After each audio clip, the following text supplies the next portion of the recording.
Hello and welcome. In today's video, we are going to go through the installation and setup process of NetHunt Action Automation for workflows. Let's get started. Once in your account, scroll down on the sidebar and click on App Marketplace. Next, use the search bar to search for the application you'd like to install and click on it. From here, click on Install and allow an install. The next thing you want to do is to refresh your page. Once that's done, scroll down on the sidebar and click on the custom page of the application you just installed. On this interface, we have a series of tabs. The first tab is the documentation tab, and it contains information about this application. The next one is the tutorials tab.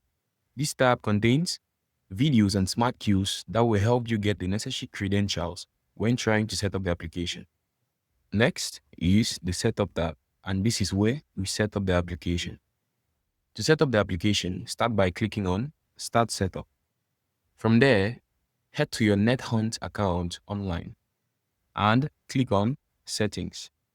In Settings, scroll down and click on Apps and Other Integrations. And from there, scroll down to the bottom and you click on Generate API Key. Next, copy your API key, head back to your account and paste it where required.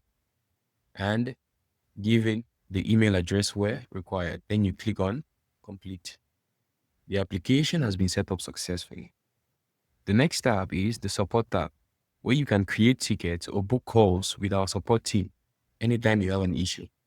And finally, we have the changelog tab, which keeps you updated on any changes that have been made in the application. And you can also receive notifications each time a change is made by simply toggling this on, filling in your email address, and clicking on subscribe. Thank you so much for watching this video.